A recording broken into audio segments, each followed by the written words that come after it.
Joseph was taken down to Egypt by Ishmaelite traders, who sold him to an Egyptian named Potiphar, who was one of Pharaoh's officials, the captain of the guard.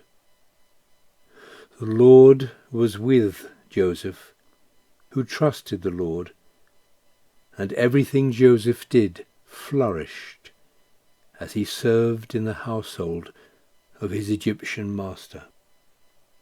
His master recognized Joseph's constant success and realized that the Lord was with Joseph. Potiphar was very pleased with Joseph and made him his personal aide and the chief steward over his entire estate, placing everything he owned under Joseph's management. Once he was put in charge of Potiphar's estate, the Lord blessed the Egyptian's household, bringing great prosperity because of Joseph. The Lord caused everything the Egyptian had to flourish, both in his house and fields. So Potiphar delegated the responsibility for all he owned to Joseph, and didn't concern himself with anything except what food he would eat.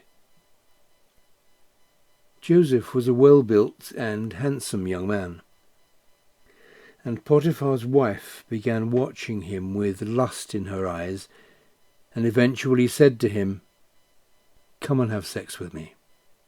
But Joseph was repulsed at the idea and said, "My master has placed me in charge of his house because he trusts me, and doesn't have to worry about anything in his estate. Everything he owns he has placed in my care. No one has been honoured more and given more responsibility than me. My master has trusted me with everything, holding back nothing except for you, because you are his wife. How could I be so wicked to betray his trust and violate every principle of my God?" Even though she kept pursuing Joseph and pressuring him day after day, he refused to have sex with her or even be alone in a room with her. One day Joseph entered the house to do his work, and there were no household servants inside. She seized the opportunity and grabbed him by his coat and pulled him toward herself, saying, "Come, have sex with me."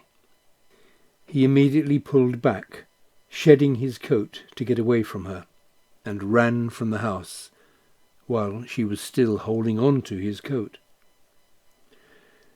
Rejected, and realizing that she was holding his coat that she had ripped off of him, she screamed for her household staff in an attempt to cover up her own indecency. She said, "This Hebrew, whom my husband has put in charge, mocks us. He came in here and tried to rape me, but I screamed, and when he heard my scream for help, he fled the house so fast he forgot to take his coat with him." She held on to his coat until Potiphar came home.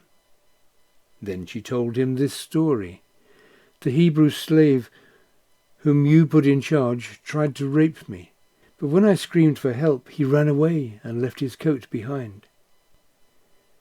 When Potiphar heard his wife's story, he was very angry. For even though he didn't believe her, her accusation forced him to get rid of Joseph in order to protect the reputation of his house. So Joseph's master put him in the royal prison, where the Pharaoh's prisoners were kept, and Joseph was imprisoned there. But the Lord was with Joseph and poured his love and blessings upon him, which inspired the prison warden to favour him, as he recognized Joseph's competence and trustworthiness.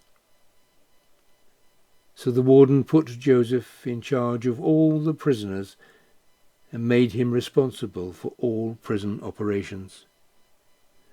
The warden didn't worry about anything under Joseph's care, because the Lord was with Joseph and brought success to everything he did.